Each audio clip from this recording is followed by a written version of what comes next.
and he had two or three guys over in fabricating shop, and he had, I think, two guys doing some electronic stuff.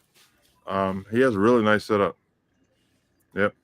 You If you're think? ever in the area, Well, like I said, I plan on going up there for the open house.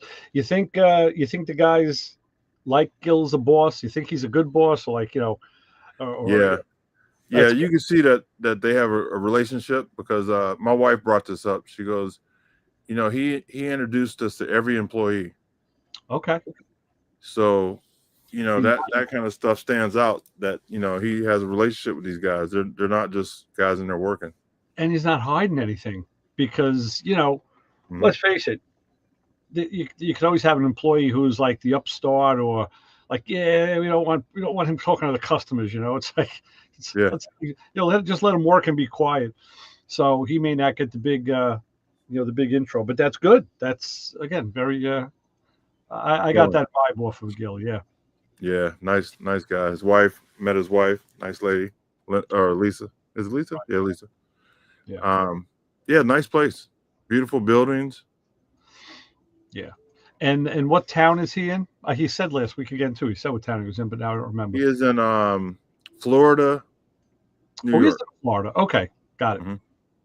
Yeah, Yep. I know where it is. Yeah, like I said, hopefully later in the month I'll get up there for the open house with my buddy, and we'll get to check it out ourselves and see what it's all about. Because yeah, I'd like and I would love for him to get the business because the people that we have on here and the people that I have on Motor Mouth Radio, we love to support our sponsors and our guests, Yeah, and most definitely. we want to see everybody get ahead, and you know, so that's kind of Yeah. key. So on planningtraffic.com, I'm going to start or the YouTube channel. I'm going to start adding all the places that we're stopping. Oh yeah. So I'm trying to stop at all the car places that deal with us. Hmm. Like you said, people that's been on the show or sponsors. So if anybody wants me to stop at their place, send me a message, and if I'm anywhere in that vicinity, I'll try to stop. You That'd know, be great. yeah, I like to do interviews and see everybody shop. Sure. Big shop, small shop, don't matter. Just let me know if you want me to stop. Sure.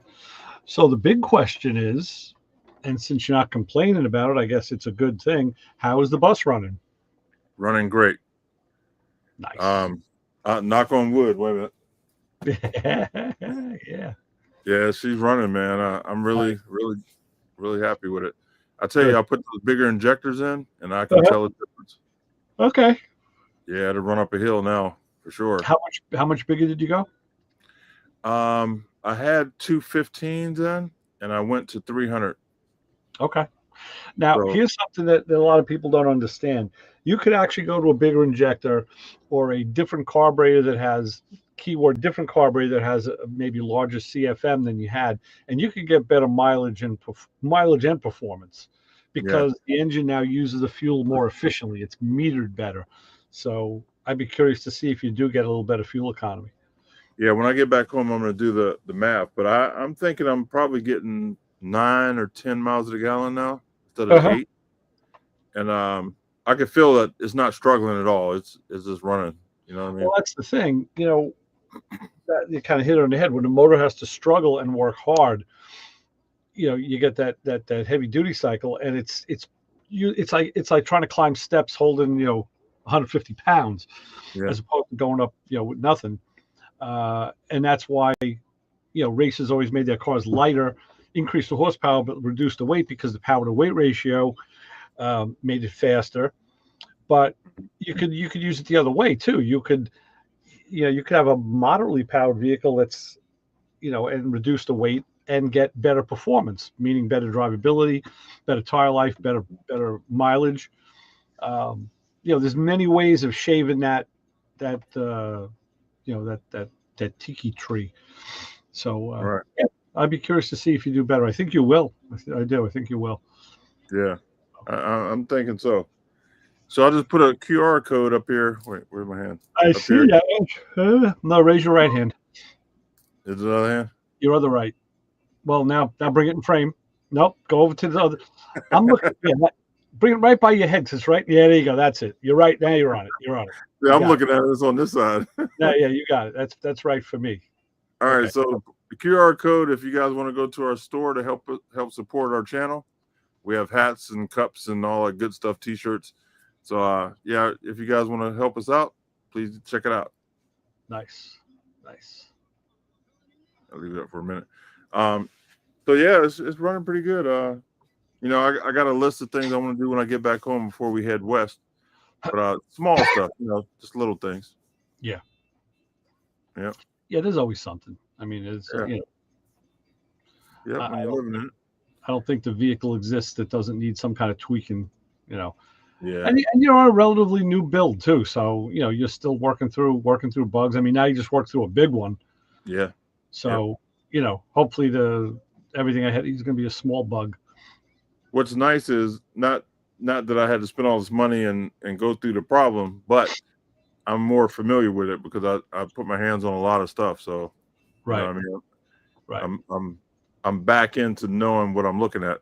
Well, we talk about that all the time. You know, car guys really are in the best situation like that because most guys coming up, you know, would build their own stuff and service it, and then they work on their family cars and whatnot. And Right. and the way to know something is to have your hands in it. I mean, you just gotta, you know, you gotta live in the thing. Yep. And that could be just that, you know, you do it all day. You're a mechanic and you do it all day. You work on those vehicles, but you know, but your project cars are the same way. So yeah, you got to getting that familiarity. Yep. So let's get the fellas in and see what they're talking about tonight. That's called walking the walk and talking the talk. Yeah, right. Hey Brian, guys, you watching those fight videos again? what? What are you You watch watching? those fight videos again? No. The hell are you watching?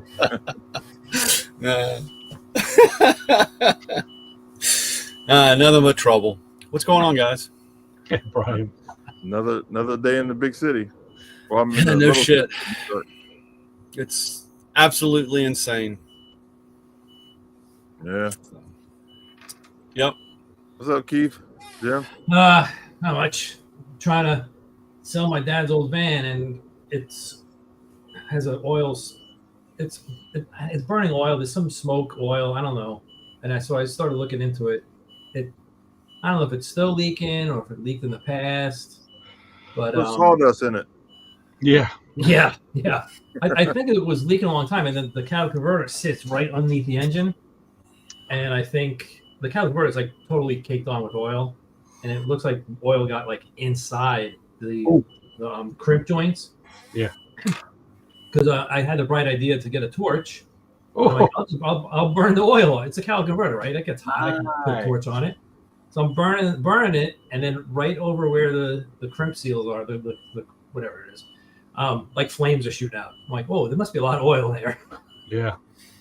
So I don't know. I'm trying to sell it, and then I would drive around, and everybody sees the smoke pouring out of it.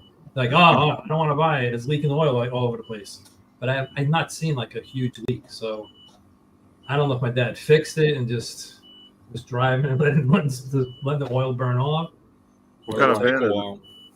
It's You need to spray it down. You need to really. That's what I did today. You really I need was, to. I was nice and loopy earlier. I got 2 cans of brake clean, spraying everything all over the No, place. you need that gunk. Yeah, you need I to did get that. a gunk engine that. and just let it soak in there and let it soak it for a little bit and really hose it all. Yeah, in. I did that first. It'll take a good. while to burn off. We used to have that problem with the 911s over the heater boxes. Yeah. And man, that was the worst because, you know, if the oil tubes were leaking, the push rod tubes were leaking, and it leaked right onto that box. And it's the same thing. It's just crimp after crimp of metal, and they get down in there, and that would just smoke and smoke and smoke. And you really had to hose them off and let them soak. Yeah, that's what. And I was like, oh, there must be a huge oil leak. I'm like, there's no oil on the floor when I so it's not a huge oil leak when I'm driving. So it must have just built up. Yeah, the converter was catching it. Yeah, it's just sitting in the whole converter's like full of oil, or a quart of oil on that thing. Put another shield over the converter so it'll shed off. Yeah, it doesn't help with all the oil that's in there already. Well, speaking of converters, Keith, you hit the nail on the head last week. Yeah, yep. Talking about the converter, you left a comment about asking if the heat shield fit, and on that first converter I bought, it sure didn't. I had to hog out the holes, and even the second one I bought that cost me $760. I had to finagle it. I actually had to take a hammer and kind of hit the shield in a couple places to kind of make it conform. It wasn't too bad. It went pretty easy. But when I read that comment, I'm like, oh God, man, you can tell when a guy's been there and done that because, you would only know that by being there. So I had on the new converter, the new Chinese converter I heated it up and I had to bang it into place. The actual bracket that was on the converter, moved it so I was like, all right. I didn't heat it. I just banged it. Yeah, I give myself a little break with the hammer. Yeah. Well, you can just take my motto for 2026 and just light a match. There you go. Yeah, that's the way. I should have used my inductor. Would have been a good way to play with that thing. Oh well. Yeah, well. I don't know. I mean, I use an inductor for all the right reasons. And I don't know if that's one of the reasons. I'd be curious to see if you could use one to heat it. Maybe it's just a little bracket with a hole in it. It would heat it up, right?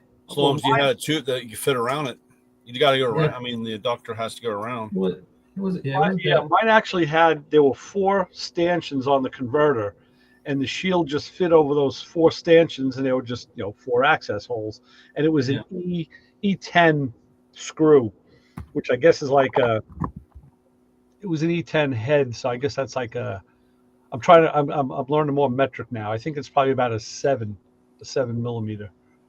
Yeah, it was small, they weren't big. Yeah, just took a little bit of finagling, a little fiddling. That's all. Yep. So, what kind of van is it? The heat shield. Don't worry about it. That's what I was thinking. Just leave it off. Right. It's a Honda Odyssey. The converters were on the Honda Odyssey. The one that has the oil leak is a 2004 Mazda MPV. Ah. Yeah. That's what I was left with to sell. Yeah. Yeah. Like, couldn't you get something cool? Yeah, right. I tried to have him get something cool when let's get a pickup truck. Why don't you get a Miata or something? Get a Corvette. Ferrari, Lamborghini. He's not. Yeah. That would have been nice, but wouldn't go from an MPV van to a Ferrari. That's not the. No. Can't step that far. Yeah. So I'm gonna go to Carlisle, I think, tomorrow. The fall. Oh, you're in Carlisle. Pennsylvania? Yeah, well, we're in New York, but I'm gonna leave here. We're at Gill's shop, and Okay. we're gonna leave here and go to Carlisle on the way back. Is there anything happening there? Any event? It's the fall show. Yeah. Show? It's called "Make My Wife Walk Her Ass Off" show. Just to be saying, what the hell did you bring me here for? Yeah, Carriage Park. Yeah. Yeah, I don't like that hill. That hill's weird to me. Having a cars on the hill looking at them. That was kind of odd. Yeah. Yeah. Weird fairground. Yeah. So Brian, you need any parts? Let me know. I'll grab them for you. Yeah, I'm good. I really, really just need to condense my work time to give me a little bit more time to work. I tried to come down and work a little bit, but time you get started. Actually, I really need to get my ass in gear, and the shed that we had built, I need to get the shit organized and put in there and put away instead of playing around, so that I could clear some space out, because there's quite a few things that I keep moving around here that's supposed to go in, and Yeah, it's gonna get cold on you. You better start doing it. it's all right. I work in the cold a lot better, so. Do. And the garage is heated and air conditioning, so I'm sorry, it's nice. Yeah. Bougie. Well, that's why they're called project cars. And speaking of Carlisle, my buddy Bob from the Oldsmobile Club was over last week, and I had some magazines for him. He had some magazines for me, and I don't know how we got on talking. We ended up I brought up you, Brian. I brought up Macroman Brian. I was talking about you. I was telling him a story or two, and I don't remember what, but I said, "Oh, I was telling him how you trace down your skips and all." I gave him the whole story, and I showed him a picture of your book and all. And he was laughing. He goes, "Man, that's great," because he's been a small business guy. He goes, "That's fantastic." I said, "Well, no, you got to realize." I said, "Brian's not like he's not a midget." I said, "He's a big boy." So I actually showed him a picture of you at Carlisle holding the 2 Mustang fenders, and he just looked at me. He looked at the phone. He looked up at me. He was like, "He holding what I think?" I said, "Yeah, he's holding 2 fenders." He's like, "Does he usually walk around with those?" I was like, "No, he usually walks around with 2 rear ends." I said, "This time he just happened. He was doing a light workout." So last Sunday, I went to Harbor Freight and went in and was walking around and came out. And I tell you, the best thing I used to work with the guy when we were at one time before Porsche had gotten 4-wheel drive.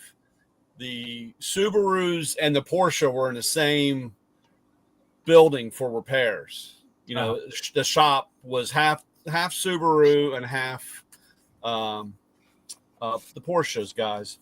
Mm-hmm. And a guy I worked there, friends with forever.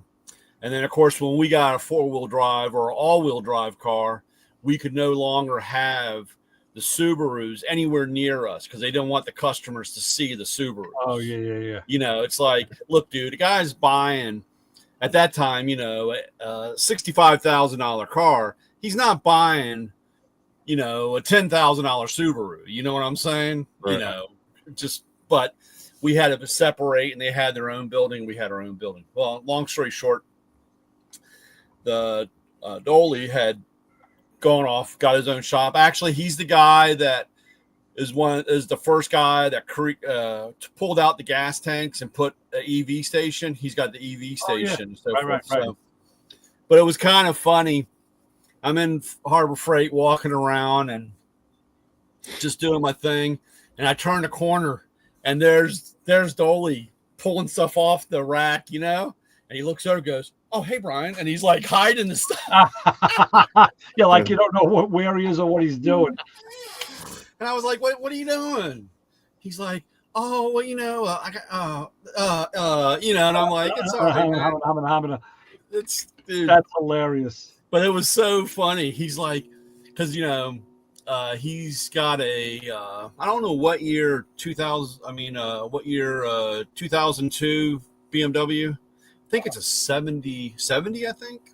That was right in the mid. Yeah, they went up to the 70 something. Yeah, it was like 67 or 68. I don't know. It's the one I think with the. Is it a round light car?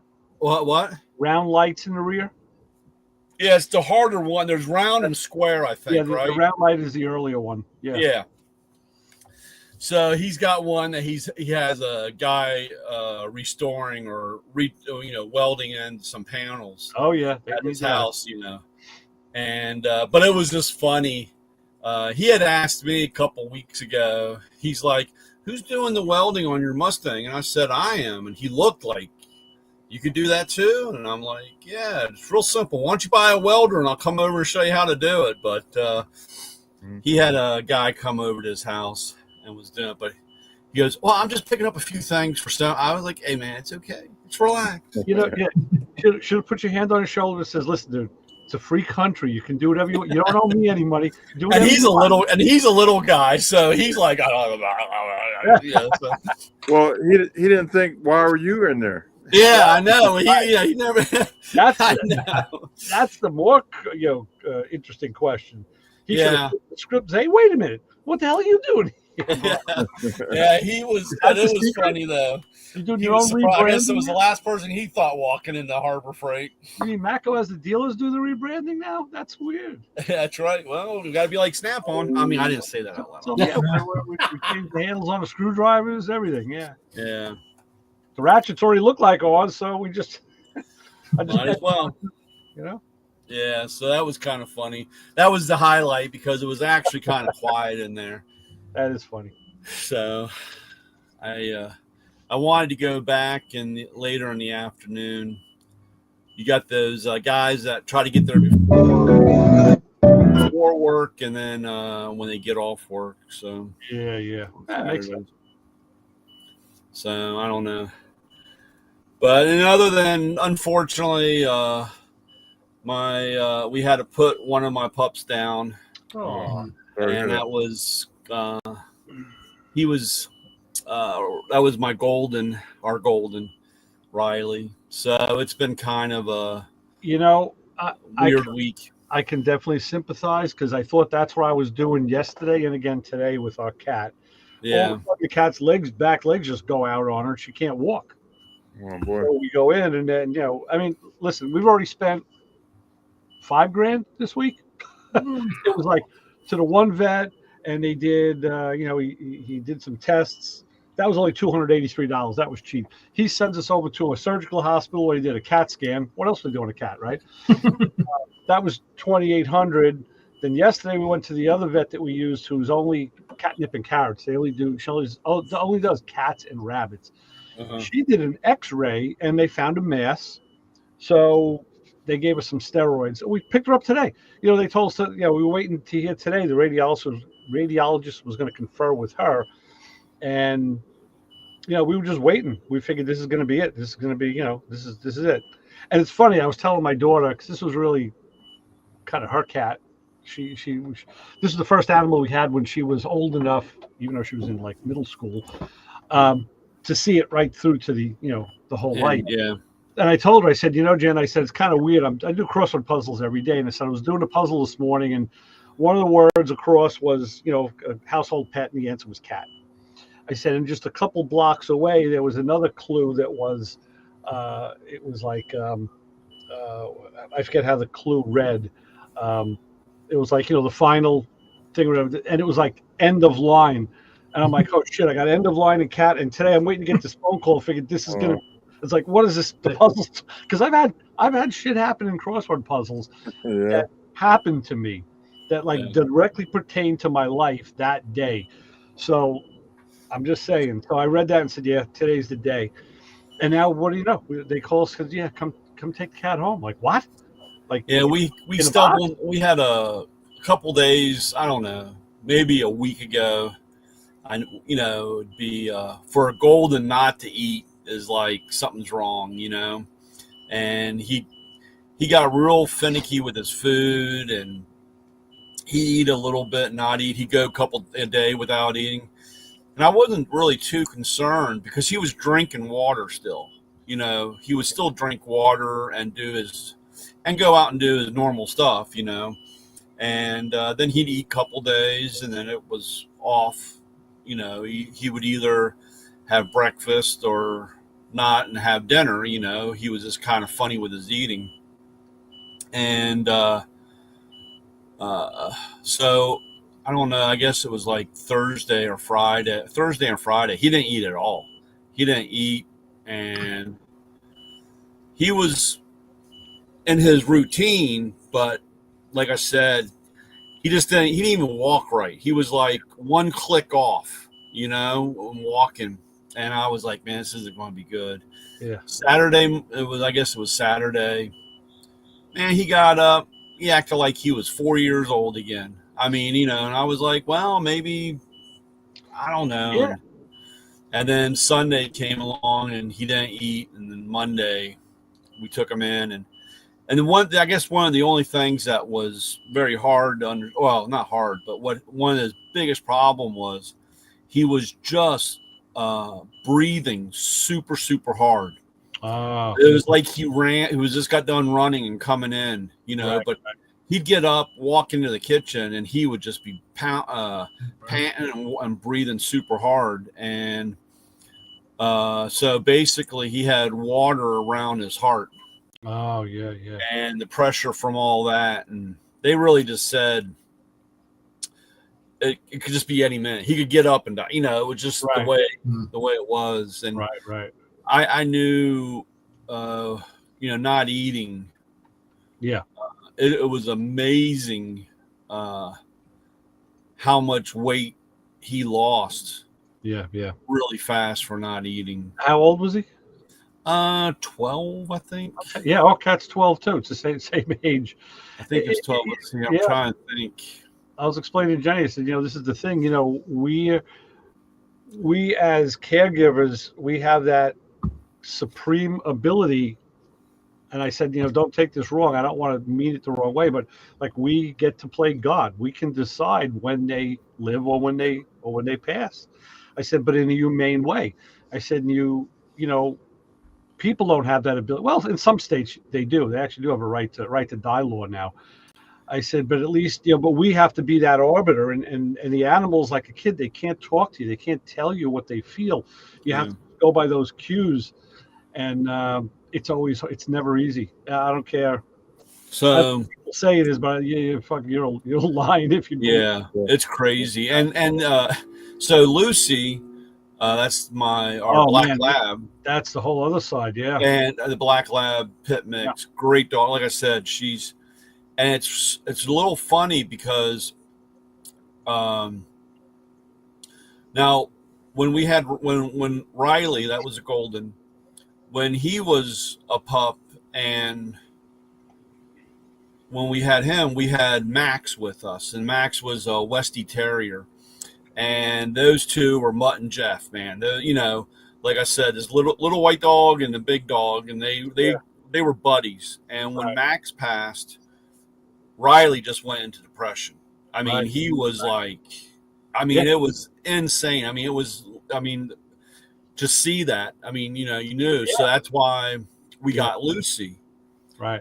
And those two were good. And it's funny because with Brianna's Frenchie, when the Frenchie comes over, Lucy is like freaked out. She's like, she doesn't want to have anything to do with the dog. She walks out of the room, doesn't. So I'm like, man, I really hope Lucy doesn't go into like this depression where we had to try to find. I guess we had to get her a goldfish instead of another dog because she doesn't like any other dog. What type of dog is Lucy? She's a black lab pit mix. Black lab, right? And the one thing we can kind of think about or think the thought of course, you can't. Again, you can't ask him like, "Well, what's your problem with this dog?" Right. And even though Lucy is a super talker, I come home. I got 35 minutes talking to the dog. She tells me her whole day, and she's barking, growling, roughing around, and I wish I could understand her. Right. But I told Jenny tonight, I said, well, we'll see how things go. But if we're going to be looking at another dog, Lucy's got to pick it out. Yeah. Yeah. Because, other than that, I'm not bringing home something that she can't be in the same room with or don't like. Right. But the only thing we were thinking about with the Frenchie is how small it is. And with Lucy being a bigger dog, maybe she doesn't know what it is. Or it's kind of funny, when we had our little Yorkie, my neighbor across the street, he always had pit bulls, and they were big dogs, but always friendly. And the two of them, they would go up like the Yorkie would just go right nose to nose with them, and they would play. But we were always very careful because one slip and that pit bull can take our dog out. And he would like play. They would start getting a little rougher as they were playing because that's what dogs do. And we always had to break it up. Like, you know what? We don't want an accident here. It can be real easy, and then we're going to be missing one dog. Well, Lucy's definitely very alpha. She takes over, and she's I don't know if that was one of the reasons because Max was very alpha with Riley. He was a little dog. He was a little dog but had a big dog in a little dog's body. That's what I'm trying to say. Right. Max was an incredible dog. Right. But he Riley's an interesting name for a dog. That's an interesting name. Yeah, we've had our Goldens were Eddie, Trouble, Sully, and Riley. Okay. So, and then we had Max was the Westie, and Lucy here's the black lab. Yeah. Our only female was the. So. Well, they are definitely part of the family, and man, I can commiserate with you because, like I said, I thought today was going to be the day, and we're still on pins and needles. We don't know what's going to happen, but and Yeah. it's always hard. It's always a tough thing to do. It's very emotional. But Yeah, that's Riley had a huge mass we had to have removed just recently. So he and he recovered good. I mean, like I said, it was no complications, and it was able to right. go in and get him. He had a huge, like starting to grow a double chest. I mean, it was huge. So yeah, it's nothing but fun. Yeah, and then I know we've said it many times. I've heard other people. That's it. No more. No more. But you realize how enriched your life is with a pet. It really is. And then there's good years. There's a lot of good times, but it's the other side of that story is always like it's like, man, it's just as bad if not worse at the end than it is. But then you say, how do you balance it out? Good is good, and and bad is bad. But yeah, it ain't easy, man. When Sully had passed, he was the the Goldens. He was last because at one time we had Eddie in the original. Eddie was our first, and when we got married, he stayed with my mother-in-law, and then we had Trouble and Sully, and Sully was a rescue dog.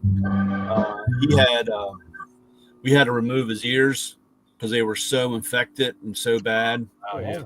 And when we got him, he was something like 18 pounds, and he had no hair. He was pretty. I actually was a little worried about him when we had kids because of him, the situation he was in.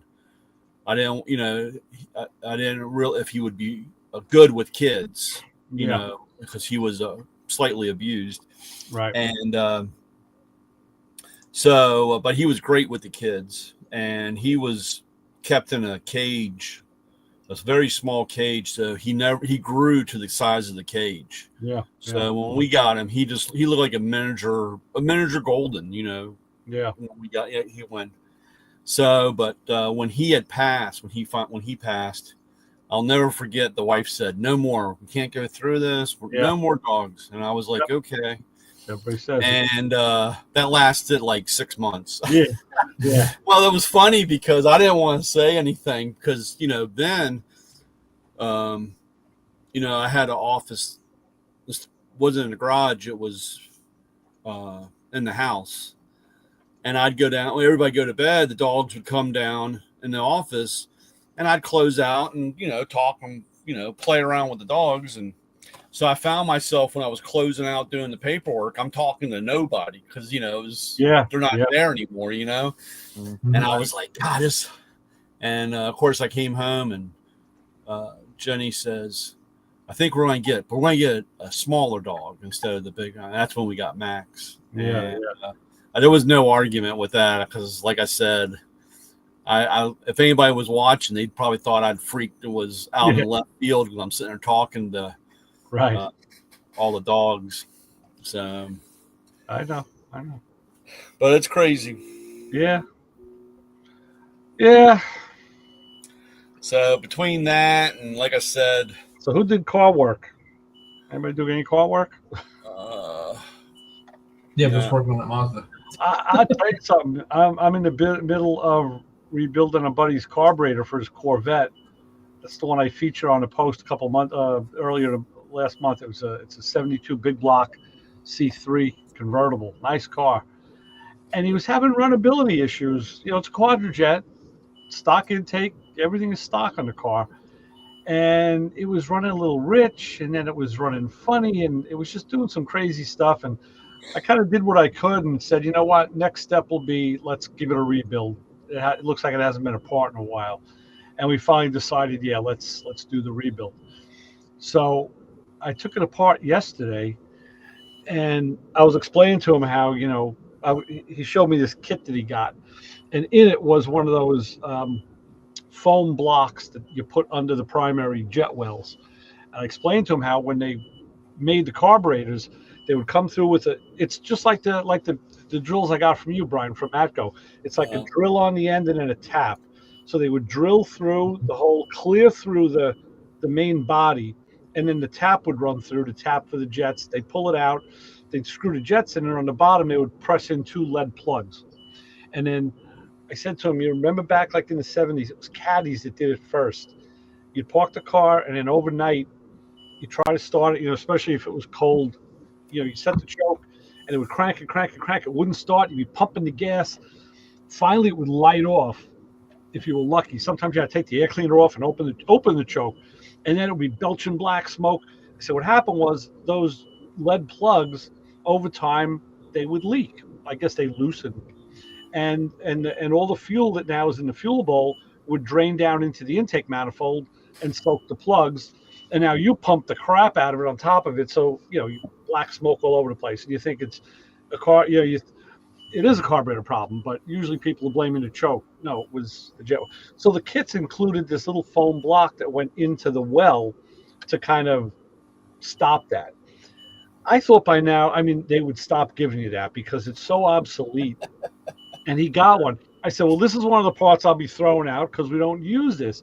I said, the fix is you put some JB weld on those plugs. I do the primaries and the secondaries. The secondaries never leak, but I do them anyway. I said JB weld is impervious to gas. I said a carburetor I just did a little while ago, somebody had used some kind of red. I don't know if it started red, but it was a red looking epoxy. And when I put it in the cleaning solution in the ultrasonic, it just turned to jelly. I said, I don't know what that was, but it sure as hell wasn't JB. So I said, I'll let you know as I go along.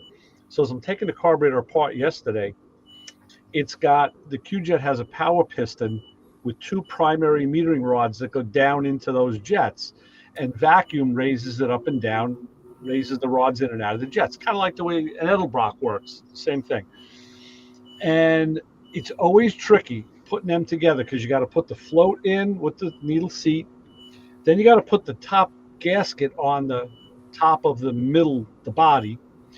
Then you got to put that power piston in, and those little tiny needles have to go into the jets, but they have springs on them to keep them on their T-hanger, and they want to splay out under that light spring pressure.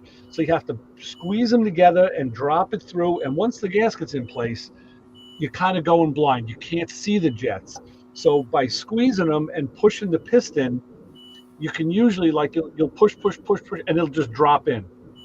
And it said, okay, then there's like this little kind of like a collar on top of it that you push down into the machined well. And if it's loose, which it is sometimes, I'll take a little chisel and just stake it like 2 times. And then once the top is on, it's not moving. Well, I found the reason why the carburetor was running, and it was really sooty. Soot that was in the metal. I couldn't get it all out. Those needles, one of them was in the one jet. The other one was sitting outside the jet, and the power piston was seized. So it couldn't raise up and down. So it was plugging the one jet. It would only give it like idle's worth of fuel, and the other one was out. So it was giving it full fuel. That's why the one side of the carburetor was running richer than the other. Yeah. So I was sending them pictures. I said, look, you're like a detective. I'm figuring out the problem as I'm looking at the data here. I said, this is like the analog version of a scan tool. You're using your eyes. There's no, you're not plugging in. You're looking. You're lucky you just didn't do what most people do and just take the lid off and tilt it upside down, let it all fall apart. At least you looked at what was going on, Well, I'll tell you the truth. In this case, that power piston, it can, that collar can come up, and the power piston usually flops up and down. It's a brass cylinder, and it goes up and down easy. This one was seized. I had to use 2 different pair of needle nose pliers to get underneath and pry it up. So I got to actually dress that off with a nice piece of emery. It was seized, so it was really not working. Yeah. So I was telling them originally we were having some issues with the thing. I said, usually what I recommend is if a carburetor can be worn out. I said, but I know this happens to be the numbers matching carburetor for a 72 big block Corvette, and it's a hard one to find. You look on the carburetor places, and they're selling them for like $800, $900. I said, so let's see if we don't have to go through that. So just today, I was just out there again working on the carburetor. We're waiting for this radiologist to call all day. It was like 4:00. I just started going, and I'm cleaning it. I took it out of the bath. I'm cleaning it. My daughter comes out and says, "Oh, the vet is on the phone." I'm like, "Oh shit! All right, let me come in the house." And then it's like, no, now we got to go. I'm like, "Oh shit! I just started." So like, I quick mixed the JB Weld real fast. I spread it on. I hit a couple of parts that I wanted to hit with some spray paint. Some of the cast parts that rust, I use kind of like a cast gray. I hit them real quick. I said, "Good, let that dry. That little dry while we're away." And and now tomorrow I'll sit out there and put it back together. But when you're working on carburetors, is it like a stress reliever for you? Unless it's a pain in the ass carburetor, yeah, because I'm out in the garage. I mean, I'll do them in the basement in the winter if it's really cold. I used to take them to work with me and do them at work. But yeah, I got the music on, and I usually got a cigar lit, and I got my special blend iced coffee that I like to drink, or some other beverage of choice. And yeah, I'm in the zone. I'm out there I'm in the zone, and that's when like the phone starts going off. Every Yahoo in the world wants to text you, and just I was like, oh shit. So it was quiet for hours. Now everybody wants to say something. It's nice to have a outlet that you can relax with. Yeah, we all need that. I happen to have several. That's one of them. I mean, I've said it many times. I'll sit there and I'll sort hardware. I will just sort hardware for an hour, and I love it. Just checking screw threads, lengths, this, maybe some's metric, some's American. I can just sit there and do that, just mindless. Because I always said, if I can put my hands in motion, I can literally shift my brain into neutral, to just kind of get away from the stress and the strain and just do something, But yeah, as long as you don't hurt yourself, you got to remember to pay attention somewhat. So. Yeah, my leather does that for me, and shooting when I go to the range. I can't say that shooting does it because I know I'm usually on high alert and paying a lot of attention. And I just watched the video yesterday on YouTube. Some guy was it was a camera from inside a gun shop, so it was from behind the counter, and they showed. I mean, they picked this whole scene apart. There was 100 things wrong. There was one salesman dealing with a customer, and there were two customers on the other next to that customer.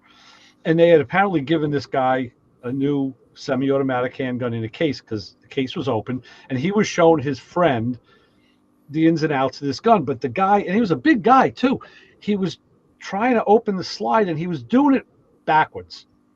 And he was making mistakes left and right. He was pointing the gun at himself. He can't lock the slide open, which I don't know why. I mean, that's a simple thing to do. And then he puts the gun down. It's pointing at his friend. Now, okay, it's a brand new gun. It should be unloaded, but what's the first rule of handling a gun? Assume it's loaded. You don't do things like that. They'll bounce you out here. These guys will bounce you out of the store. You do that shit. Oh, yeah. Then the guy takes out his own gun, which is cardinal rule number 2 in a gun store. You never take your gun out unless you're asked to do it because you're pulling a gun on a guy. And what does he do? He's racking the slide on that. He drops the magazine. They said they saw like a bullet on the counter, but then boom, a round goes off. He shoots his friend in the abdomen. And his friend says, wow. Like, what the hell? So, of course, everybody rushes over. And so they were just picking apart all the things that were done wrong. Everything was wrong. The guy was, should have been unattended, and he shouldn't have had a gun on him in the first place. But yeah, I mean, that's the time not to be relaxed. That's the time to be on utmost. But yeah, I could see how being at the range. I mean, I'm relaxed when I'm there. I have a good time, but I'm always watching, like, a range master's watching. What are they doing? Yeah. How are the ranges by you, Lou? Do they, like, for instance, if you go with a buddy, will they let you swap guns and shoot the other guy's gun back and forth, or? Yeah, but they really watch. So the outdoor range that I go to is ran by the state. So they have state guys there, and they're real. If you put your gun on the counter and it's not pointing down range, they'll come over and tell you this is number 1. You got 3 chances, and they'll kick you out. Right. So they're real tough on. Not tough, but they're real strict.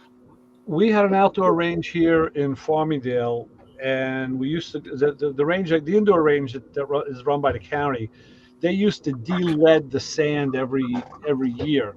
They stopped doing it it's like solid concrete now. It's like they said they couldn't keep up with it, and I guess they didn't have the money. So in the summer, we'd go to the outdoor range, and it was really cool. I remember the first time I went, because not having been in the military or the police force or anything, I had never been in the presence of a range master, and this guy must have been like a gunny sergeant from the Mhm. Marines, because this guy, I remember he was a short guy and he was tough. It's like weapons in the rack, weapons remain safe, and he would, when he said all safe, because they're going to go out and reset the targets, he would walk by and look at all your guns, and if the breech wasn't open or the cylinder wasn't open. I had a couple of the guns I had at the time that I still have, those little AMTs. You can't lock the slide open, so you have to open the slide and either stick an empty cartridge in there, or one of those orange suppository looking things, something to show that the slide is open. And if he caught an infraction, boom, what are you doing? Stop! You want to get kicked off this range? He'd read you a riot act, and sir, yes, sir. You'd be like Yeah. berated. But You have to be that way because you got so many dumb people to do stuff. Absolutely. You know what? Even at the indoor range, you look at the sides. Where we look this, because there's barriers between each. There's bullet strikes in the sides. There's stuff. There's bullet holes everywhere, man. I mean, I'm sure. I mean, listen, you're gonna have an accidental discharge. The range is the better place than your home, because at least if you shoot up, there's a concrete ceiling. You're not going through your floor. But yeah. And listen, you got to learn, and it can happen. But the thing is, learn from it, and learn to be ultra safe. And like I said, many years ago, my buddy would come over, and we'd be talking guns. I'd be showing him, bringing out the guns, whatever. And my wife standing there, kind of just being quiet. And she said to me after we were done, she goes, "I got to ask you a question." She says, "You came out of the bedroom, with a gun, and then you brought all the guns out, and you made sure they were safe, and you handed it to him, and he did the same thing you just did. Mm-hmm. He watched you do it, and you handed it to him like with an open cylinder." She goes, "What was that all about?" I said, "That's rule number one of handling a gun. Assume it's loaded." I said, "You're the guy that has to vouch for this unloaded gun now, so you make sure." I said, "And that's just rule number one." I said, "Yes, it's redundant. Yes, we were 3 feet apart, and he saw me do it. But you know what? You can't get bit if you're double safe." And that's the key right there. The rules are simple and small. There's only 4 or 5 rules that you really got to stick to. But people it's like the buddy system. That's what it is. I mean, it's nothing. It's not saying that you didn't do it. It's just, like I said, it's just a double check. It may be redundant, but it's just double checking. It's like Star Trek. Who's got the con? The guy in charge is the guy who's got to answer for whatever happens. So when that gun's in my possession, I have to make sure it's safe, and then I can vouch for safety. If I don't, that's on me. And I know, I don't know anybody personally who's done it, but there's been a lot of cops who have shot themselves cleaning their guns, especially when they went over to semi-autos, because they would drop that magazine and they left one in the chamber. They left one hot. And God knows why they're pulling the trigger. I don't know, but the next thing you should be doing is taking the slide off, really. But I don't know why, but but a lot of cops had shot themselves in the leg cleaning their guns. I haven't heard about it lately, but maybe that kind of phased out. I hope. Once they disarm them, they don't have to worry about it. Yeah, right. Mandani's going to disarm them all anyway. Don't get me started. You would think that they would teach the actors about that stuff too, that kind of safety. Yeah. Teach who? Actors. Oh, yeah. Oh, right. Yeah. Again, in that case, you have a gun that, what's the person's? They have an actual arm, like an armor, right? Yeah. That's their job, to ensure that they hand somebody a safe weapon, either if it's going to be empty or it's going to have a blank or whatever. That's on them. That's their job. So, yeah, but still, you would still check, right? Yep. Truthfully, I guess if I was an actor, I might, because I'm also a gun owner. I've done a bunch of video. I've been interviewed a lot of times, so I would have to say, if somebody handed me a gun as they were interviewing me and asked me to do whatever, I think the first thing I would do is make sure it was safe. Yeah, I think I would, just because I'm trained to do it.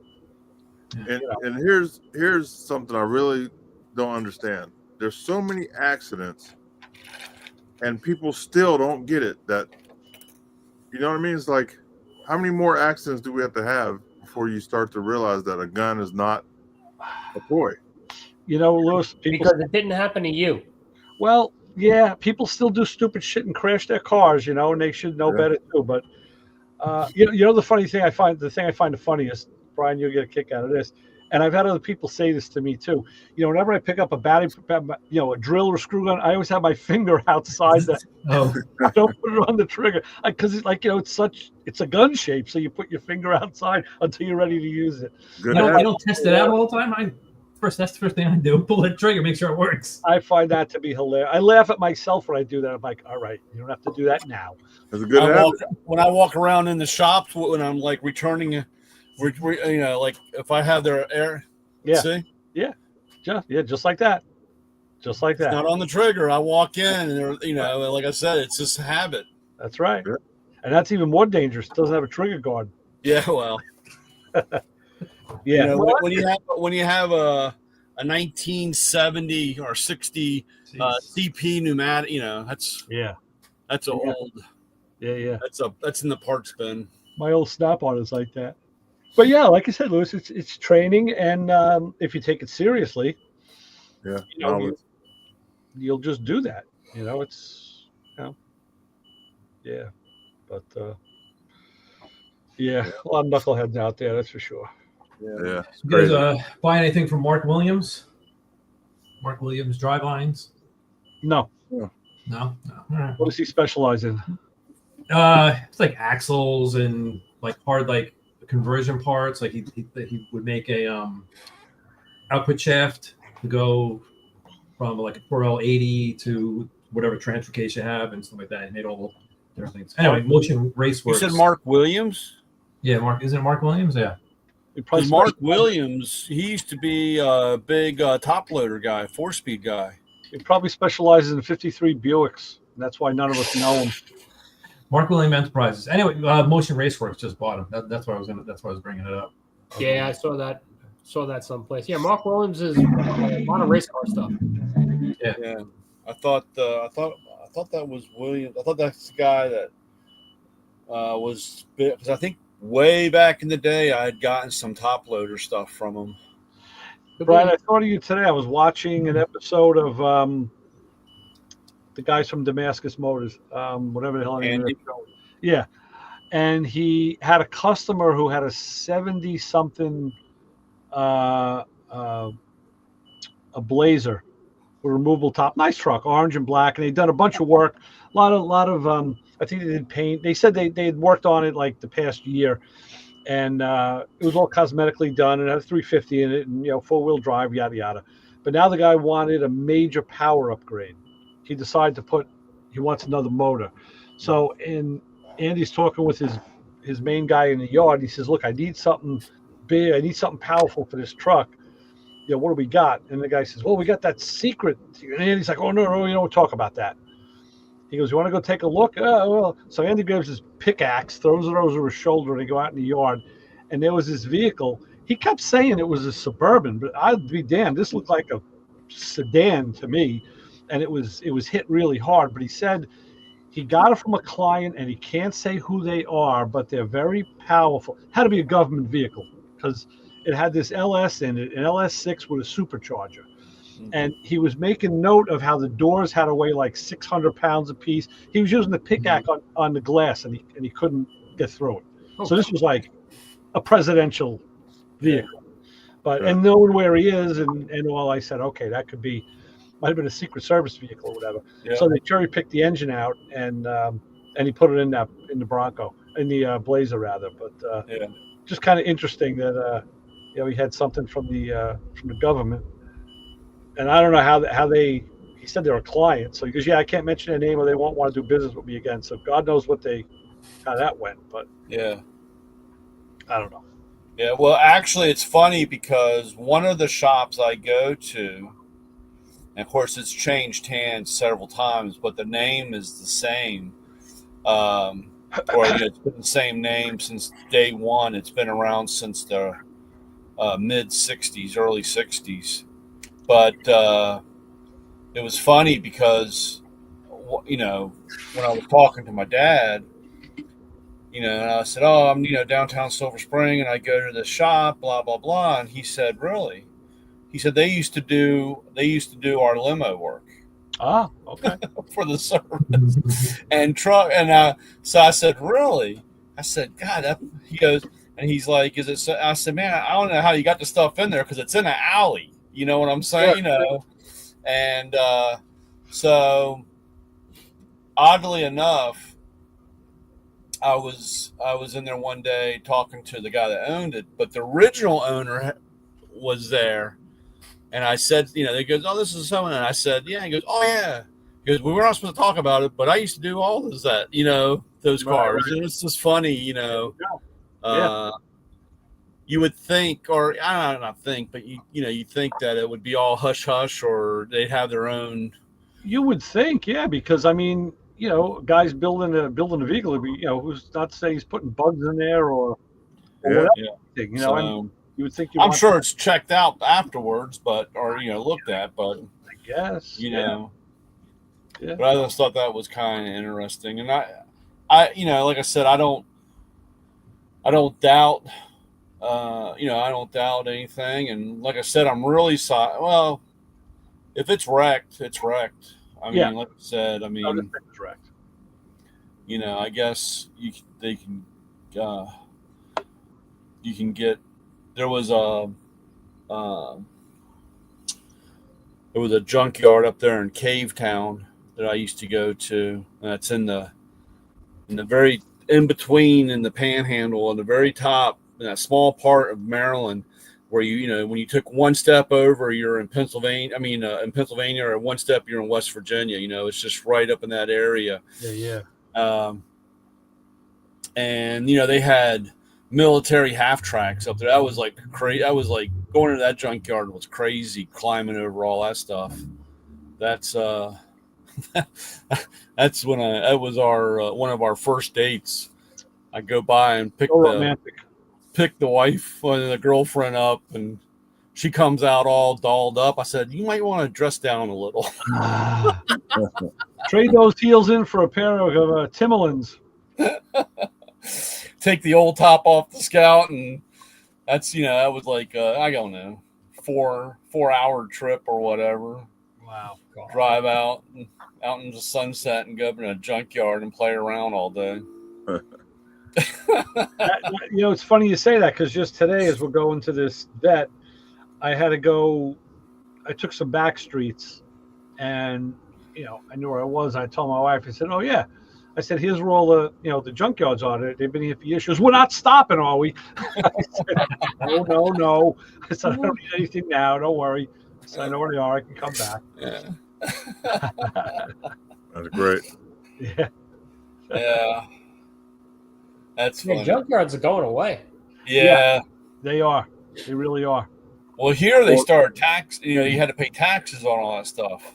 Really? You couldn't have something so old and like I said, here there's nothing around here anymore. They all became used parts place. Yeah. You know, they won't even let you pull. You can't even go in and pull your own stuff anymore. No. Yeah, that's been the case around here for a while now. Yeah, all the time. We can still do it here, but they got rid of all the older cars. Like everything's newer. Right. Like if you have anything in the 80s, you're in trouble. Yeah, that's like I said. They had to clean all that up because you had to pay taxes or you had to pay some kind of I don't know salvage fee. You know, you couldn't have anything old. Yeah. And all that older than a stuff. certain year. Yeah, that stuff all. So, yeah, we have. I tell you, a lot of good junkyard stories, man. I tell you, Oh yeah. that was a crazy. That's a whole adventure in itself in some of these junkyards and some of the people you meet. Yeah. Oh yeah. Junkyard. I like all the people that asked to borrow tools. Yeah. Yeah. Or you don't leave. I mean, I had one time I was pulling the front struts strut assemblies and the axle and pulling the whole thing. And I laid the tools on the hood, and I'm down in, and I heard something, and I stood up, and the other guy coming across the hood to take the tools. Ah, And I was like, "Excuse me," and he's like, "Oh, I thought somebody left." Oh, them they're here." yours? I'm like, yeah, right. okay. You know, when I had my first Fiat, I needed. Oh, that car has these rear lower trailing arms, and they're tubular. They look, they're maybe about an inch and a half diameter, not quite 2-inch diameter, and they look really sturdy. But they're hollow too. They just locate the rear.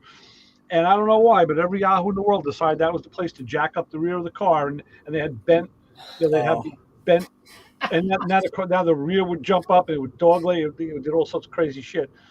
So my first car had that problem on one side. So I found a junkyard in Queens. So down by Kennedy Airport, which I'm sure that's long gone too. And I told the guy what I needed. So he had me go out in the yard. It was a rainy day. I slog out there, and I see the car, and I tell him, I said, "Yeah, this is what I need." I want to see that they weren't bent first, and they were good. So the guy proceeds he's going to just cut the rear end out of the thing. I'm like, you can unbolt these, But so I guess it was the guy who was running the parts for me.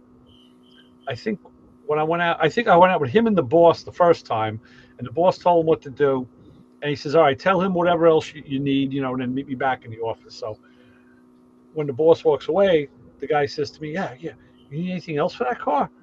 I was like, "Well, I don't know. I got pretty much everything I need." He goes, "No, man, I make you a good deal. Whatever you need, whatever you see here, you tell me." He goes, "I'll work it out." I'm like, "All right." The whole dash cluster with the gauges is held on by 4 thumb screws. I'm like, pull that out. And a couple other things. He goes, "Yeah, I'll meet you by the fence, man. I meet you by the fence." I was like, I had to give him like, $20-$30 or whatever. And he handed me I paid for my arms, and then I had to go around the side, meet him by the fence, and he gave me the rest of the part. That's like we had this one place up here, and I'm walking through, and I see something, and I hear this, "Hey, don't touch my car." And there's a guy standing there, he's sitting leaning up against the fender, and I'm like, "Well, I need the parts off." And he goes, "No, this is my car." And I'm like, "Who's this joker?" Yeah. So I'm like, "All right, dude." So I walk along, and I found what I needed. So I come back, and he's like, "Hey," he hands me a card with his name and phone number on it. He goes, "Here." He goes, "You call me and tell me what you're looking for, and I'll hold the car for you." So that's what he did, and he got paid. Uh-huh. It would paid for his service. He sat out out in and see what was coming in, and when the fresh meat came in, if somebody was looking for something, he'd go and protect it, and you paid him X amount of money. Oh, and wow. sat out there, and that's crazy. Yeah, I mean, I'm like, so you pick a car that's way out in the field. You go, "Yeah, I want that car over there. Here's whatever, $10," and then he goes and you take whatever you want off that car. Yeah, well, the funny part was, so I go in and pay. I paid for the parts that I needed, and I was like, "Hey, who's that joker out there?" That's He goes, "That guy's back on the lot. I gotta go run him off." Because he was, he'd go in there. Then they started charging, like, you had to, even if you didn't get anything, it was like, $2.50 to just to walk the lot. Wow. They're doing that here now too. Yeah, I don't know how much it is now. It's been a while. Like I said, I don't even know. I know that junkyard was bought up by this used auto part place type thing that's bought up a whole bunch of stuff. But they actually were one of the better ones, or they had it was kind of funny. You went in and you paid, I think it was just $1 to get in. And of course they had to search whatever you were taking in to make sure it didn't have any parts, you weren't stealing anything or taking anything out. And then they would give you, it was like a carry out menu from a Chinese restaurant. Yeah. And it had it was broken down. Door, $35. Door with glass, $45. It was right off the menu. Nickel dime, yeah. Yeah, Yeah, it was pretty cool. Because, like I said, it was this oversized Chinese menu that had all the prices in it, and they gave you one and cut you loose in the yard. So those, like I said, those are far and few between now, I guess. Yeah. Yeah. So Yeah, I remember I bought wheels, the rims, and had tires on them, which the tires were junk, flat and torn up, whatever. And I just wanted the rims. And he goes, "All right, it's this much for the rims and this much for the tires." I go, "The tires are garbage. I'm not going to use these tires." "Oh, okay, well, you can take them off and bring them back." I'm like, "You're going to charge me for them. I got to take them somewhere, dismount them, then bring the tires back, and get my money." Right. I'm like, I'm not coming back. Yeah. It's really going to charge me for tires. Yep. That's Like, crazy. whatever. Bought tires and I threw them away but I wanted the wheels. Right. I'm trying to remember. I bought like something. It was like I bought like maybe like power seats or something. And then it goes, all right, so the seat is this, and then you have the motor, and then the switch. I'm like, so the seat that I just pulled out in one piece, and you're charging me for two other things. It's like, yeah, they're all separate. I'm like, yeah, a la carte. It's not worth it. Yeah. Yeah. Everything's separate. That's like, Chris talked about on the show Sunday. He's got this Chevy Tracker, which is, I think, an 80-something. So it's a little shitbag run around. But it had a cover on the spare tire, I guess a hard cover, and he needed one. So he found a woman in town. I guess she advertised it. Uh-huh. And he called her, and she says, "Oh, okay. Well," she says, "let me get back to you. Let me do my research, and I'll get back to you." And she did, I don't know where she looked, but she got back to us and says, "Well, list price was like $150, so I only charge $120." He's like, "What?" Like, you got like $20 would be generous, Yeah. But yeah, people are like, So that's the problem with the internet. It's made people think they got something worth a lot. right, Yeah. right. Yeah, All right, especially.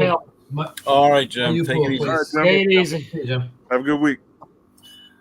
Yeah, well, that's like I said, that always drives me crazy because, first thing when you're in the middle of trying to unload something or whatever, the guy pulls up, eBay or whatever, Right. and he starts looking. I was like, whoa, we're not looking at what people are listing it for. Let's look at what was sold. Yeah. There's a difference between listing and selling, and but even then, I was selling parts off the Prius, and I have no idea how much an inverter is. So that's what I did. I looked. Let me see what eBay is and other places and Facebook. So it was about $200. So some guy says, I think I put $200 right on Facebook. That guy goes, "Will you take like 170?" I go, "Yeah, fine." I have no idea what it's worth.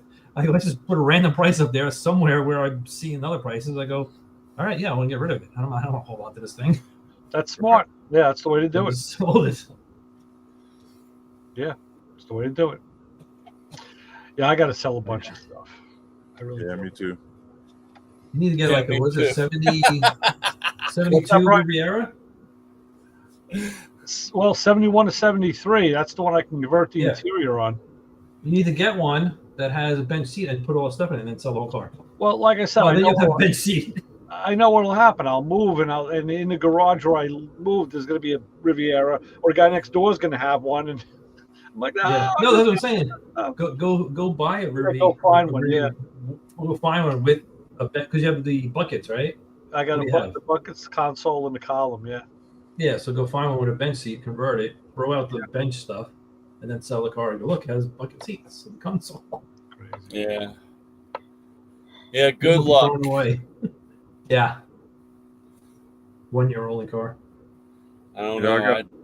I got a whole bunch of stuff to sell, and I got so much junk in front of it, I can't even get to it to pull it out to take pictures and sell it. Oh yeah, well, that's the Better thing. Yeah, Clean half the garage out. Right. That's what I did last weekend. I'm gonna do that again this weekend. Clean more of the stuff out. Yeah. I just got like freaking stuff all over the place. Like, do I need another HHR mirror? I don't think I need that extra mirrors for that. An extra radio, stock radio. I'm just gonna put right in the garbage. Yeah. Yeah. And one day I'll go through the trailer of wheels. I got a bunch of Corvette wheels. You got Corvette wheels? Yeah. What Not good ones, like the 17-inch, like the salad shooter ones, whatever they call, like what years? 90s. 90s, yeah. Yeah, they fit Volvos. I got a guy that has a square body Volvo, and he put a set of Corvette wheel. It looks actually really good on it. They fit VWs too, right? Some of those fit VWs too. Oh wow! I tell you, right around the corner from me showed up like a P144 wagon. It's dropped. It looks like it's got a wider wheel on it. It's a little ratty because the license plates are zip tied on. Uh-huh. And I kind of looked inside, and I came around the back and I saw, he's got a chrome tailpipe on the thing, but I was waiting to see dual. And then I'm looking inside, he's got some kind of gauge mounted in there. I'm like, I wonder if this thing's got a V8 in it. It's just sitting there.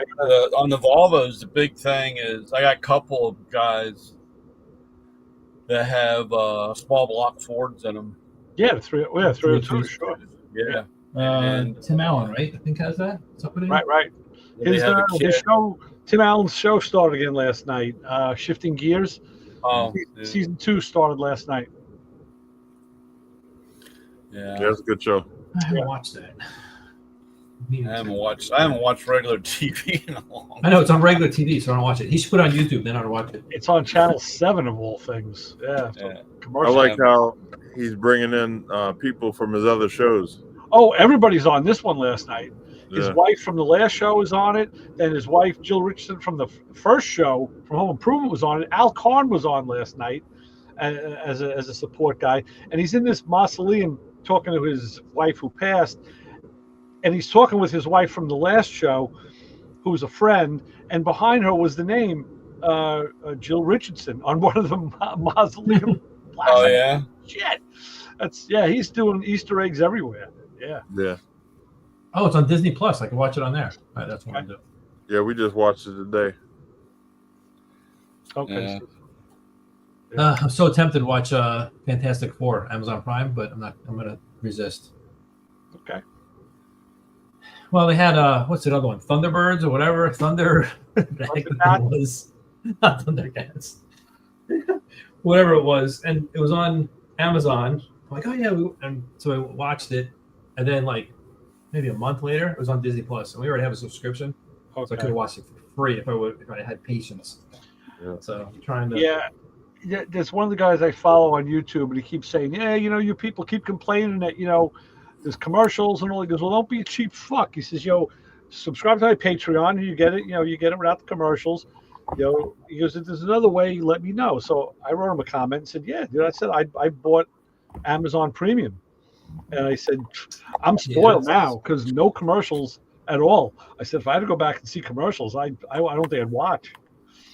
I'm just doing it for as principle. Because when we signed up for Amazon Prime way back when it started, you get to watch TV, you get to watch the shows, no commercials. Now all of a sudden, you don't want to see commercials, you got to pay another $3. Yeah, and they never show any of the good movies. Yeah. When they first started, you got all the good stuff. Now, man, you get garbage. Yeah. Or you got to pay for it. I was gonna say, because they do have like in theater movies, but it's like $25. Which I mean, if you have a whole family, it's cheaper than going to the movies. But yeah, I went to the movies last week to see Spinal Tap. The Journey Never Ends, and because it was matinee day, and because I'm a senior citizen, I paid $7.50. I'm like, I don't know what a movie costs. I know it's expensive. $7.50, I could do. $7.50 not bad. Yeah, it's good. And then would you spend $20 for a soda and popcorn? No, I didn't go that route. I roughed it. I brought a couple of Fig Newtons with me. There you go. I really went cheap. Yeah. The theater by us, the way we go, we pass right by a Walgreens. Oh, yeah, we do. Yeah. Yeah, but don't worry. One day you'll go to the movies and they'll pad you down pretty good. Don't worry. They won't let you take. Yeah. Don't worry. What is a full X-ray boat? machine. Yeah, right. What is a full boat movie ticket these days? I don't even know. I think it's 14 or 15 bucks. Wow. Yeah, something like It's that. more than that. When the Is it? girls went to go see that Leo and Stitch movie or whatever, dude, I can't remember, but it was insane. It was the four of them, and it was, I don't know, $60-some or something. Whoa. Yeah.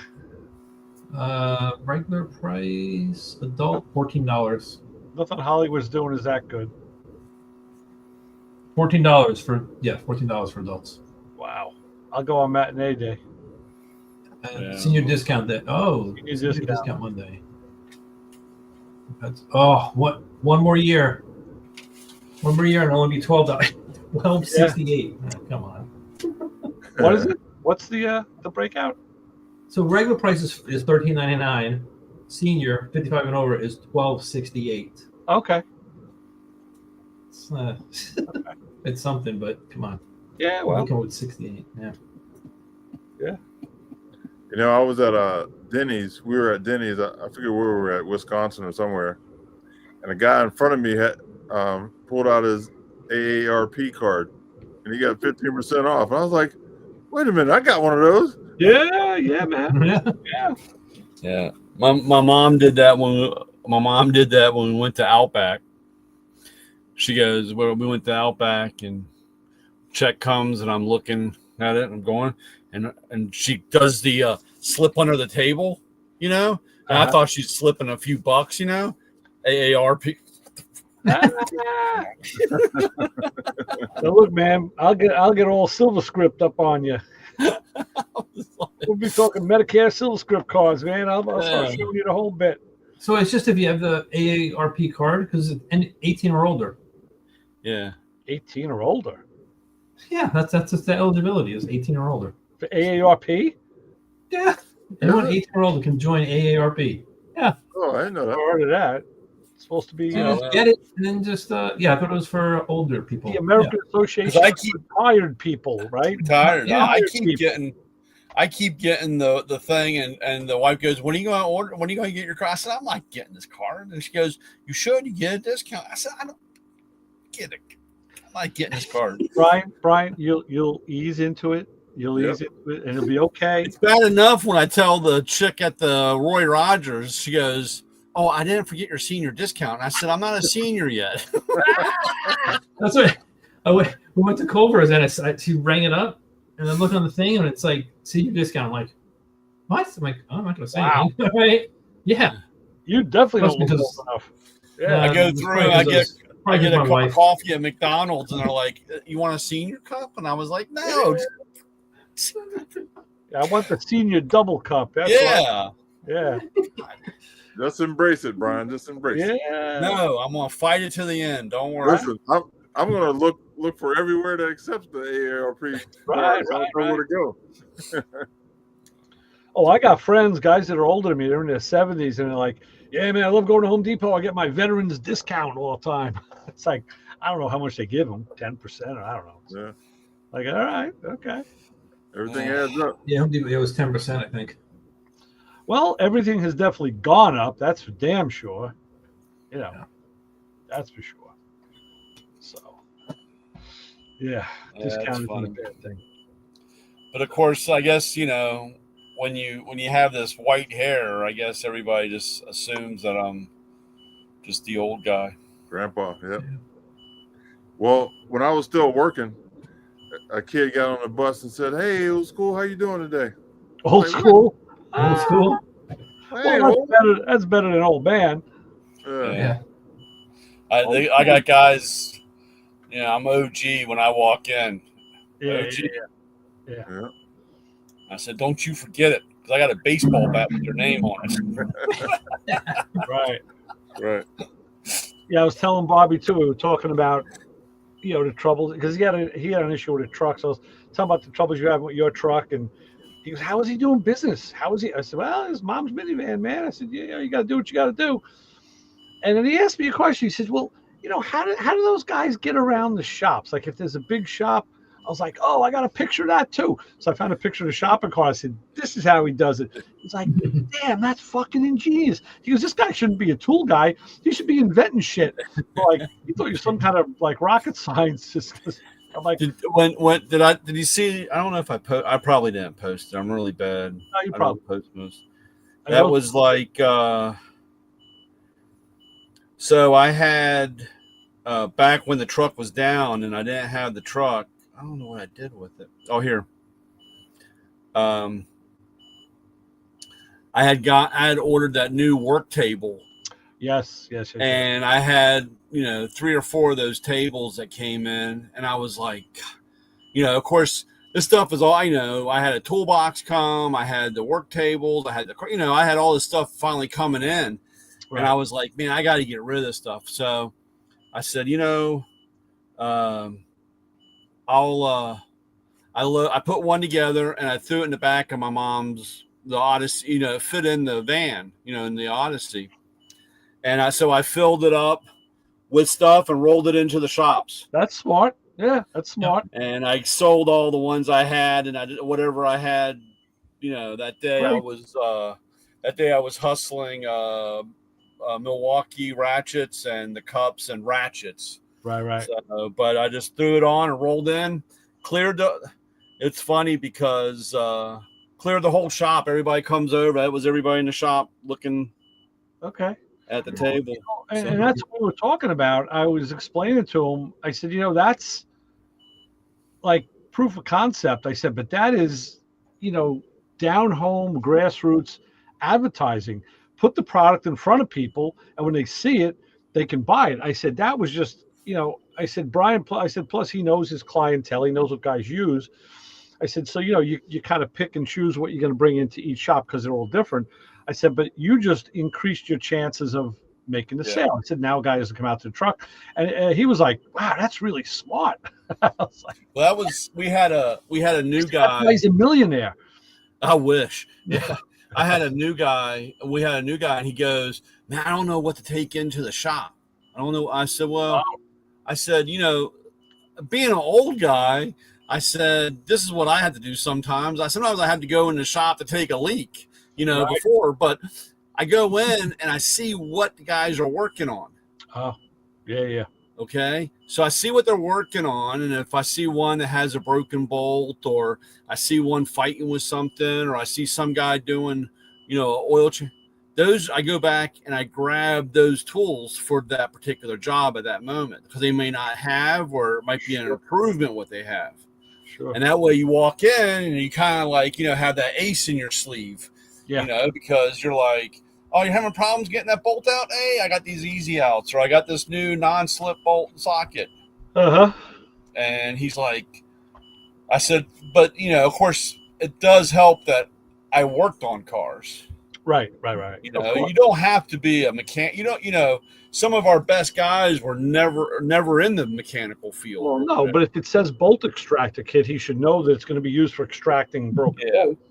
So my other buddy with the carburetor was in the garage, and I was showing him. I said, "Oh yeah, by the way, here's a great tool." And this guy isn't a mechanic, he was a cop. And I showed him I bought a set of gear wrench bolt extractors. I needed them at the shop one day, and I just ran up to Home Depot and got them. And I said, this is the full kit.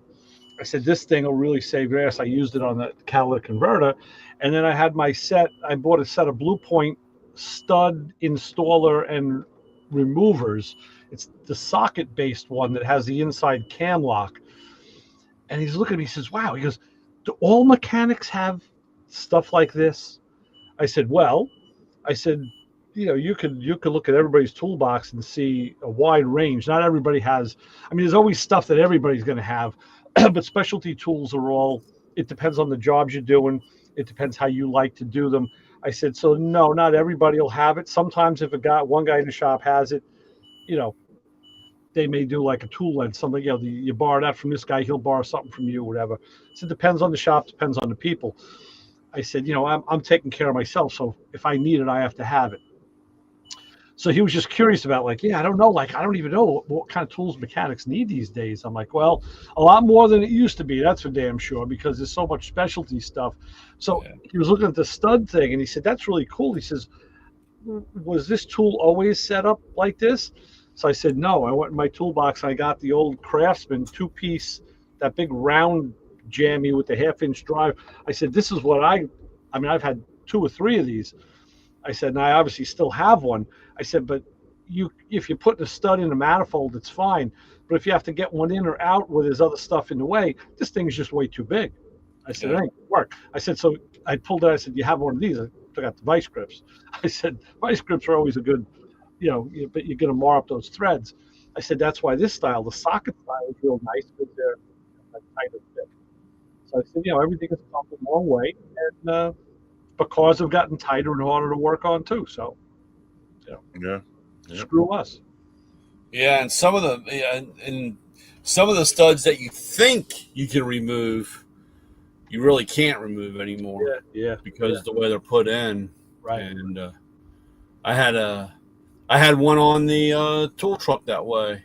Yeah. It was a stud, and man, I fought that son of a bitch, and I finally realized it was once I had to really get up underneath there and get my fat head in there and look. I realized it was brazed in. It was welded. They put a tack on it, so I guess it couldn't loosen up. Or man, I fought that thing, so I was like, well, we're doing a little drilling now. Well, I think I told you when I wanted to add a couple of studs for my seats in the Pontiac. I went to Ace Hardware, and they had a selection of studs. And I actually bought 4 of them that had a big round head on the bottom. They were weld-in studs.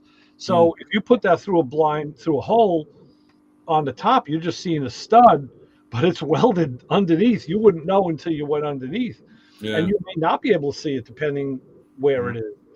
So, you don't know if it's going to come out or not. Yeah. Why did you have to get longer studs? Because of the track rail or the space? I mean, No.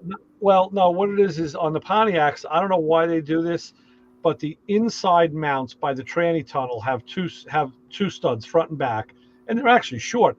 And the outer rails, there's threaded holes in the floor, like threaded inserts. Oh. So I put studs there. Oh. So I could locate everything easier without having to, poke through the carpet. Okay. So I just did that. Huh. All right. So yeah. All right. So let me shut down here. Everybody in the chat and live on YouTube, we appreciate everybody coming to check us out. And we do this every Thursday night at 9:00 Eastern time. So tell all your peoples, come check us out. And if you have any suggestions for me, please leave them in the comments. And Ray said, hold on, he's coming back, right? I hope so. You going to take a nap? So check out Motor Mouth Radio on Sunday at 12 o'clock in the morning. And you can check out Ray and Chris.